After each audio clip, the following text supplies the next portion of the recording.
सोलापुरात रात्रीच्या वेळी महामार्गावर धावत्या वाहनांच्या चाकासमोर अचानक जॅक टाकून टायर पंक्चर करायचे आणि त्यानंतर प्रवाशांना लुटायचे अशा एका अट्टल आंतरजिल्हा टोळीचा सोलापूर ग्रामीण स्थानिक गुन्हे शाखेने पर्दाफाश केला आहे।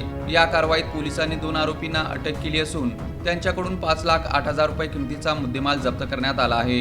या अटकेमुळे नातेपुते आणि मोहोळ पोलीस ठाण्याअंतर्गत असणारे एकूण 4 जबरी चोरीचे गुन्हे उघडकीस आले आहेत। या कारवाईत सुहास विकास चौधरी वय 32 राहणार येरमळा जिल्हा धाराशिव, कृष्णा सुरेश उर्फ मोतीराम शिंदे वय 18 राहणार खामकरवाडी जिल्हा धाराशिव यांना पोलिसांनी अटक केली आहे।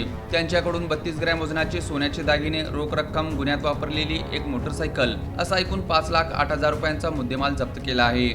21 जून रोजी नातेपुते गावाजवळ चोरट्याने कारच्या चाकासमोर अचानक जॅक टाकला। जॅकमुळे टायर पंक्चर झाल्याने गाडी थांबली। त्याचवेळी तिथे 4 जणांनी सोन्याच्या 2 अंगठ्या, चैन, मंगळसूत्र आणि रोख रक्कम लुटून नेली। गुन्हे शाखेचे पथक बार्शीत पेट्रोलिंग करत असताना नातेपुते येथील चोरीच्या गुन्ह्यातील संशयित आरोपी दुचाकीवरून धाराशिवकडून वैराग येथे दागिने विकण्यासाठी येणार असल्याची माहिती पथकाला मिळाली। त्यानुसार पोलिसांनी वैराग ते तुळजापूर रोडवर सापळा रचून त्यांना पकडले।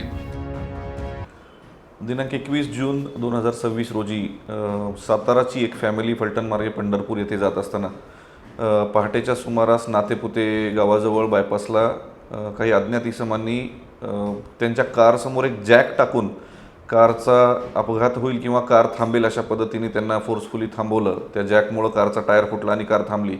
जशी कार थांबली तशी या 4 लोकांनी त्यांच्यावर अटॅक करून संबंधित कुटुंबाच्या म्हणजे त्या कुटुंबातील महिला वगैरे सुद्धा गाडीमध्ये होत्या, त्यांचं सोनं वगैरे चाकू लावून सोनं काढायला लावलं आणि फोर्सफुली ते सोनं आणि मुद्देमाल चोरून घेऊन गेले।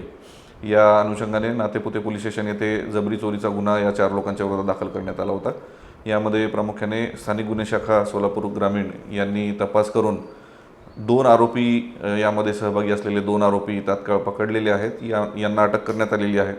यांच्या चौकशीमध्ये एकूण 6 आरोपी निष्पन्न करण्यात आलेले आहेत। सदरील गुन्ह्यामध्ये दरोड्याचे सेक्शनसुद्धा वाढवण्यात आलेले आहेत। या दोन्ही आरोपींकडून एकूण 5,08,000चा पूर्ण मुद्देमाल जप्त करण्यात आलेला आहे आणि इतरही 4 गुन्हे यांनी केल्याची कबुली आहे, ज्यामध्ये 1 दरोडा आणि 3 जबरी चोरी आपल्या जिल्ह्यात केल्याची कबुली हे देत आहेत।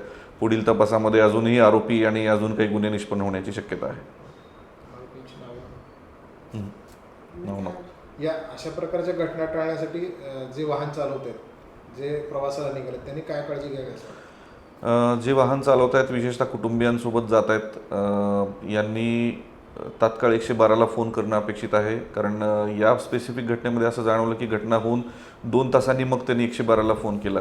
तात्काळ 112ला फोन केला तर लगेचच नाकाबंदी लावून अशा लोकांना तात्काळ जिथल्या तिथे पकडता येईल आणि पोलीस मदत 5 ते 10 मिनिटात आपल्यापर्यंत पोहोचेल।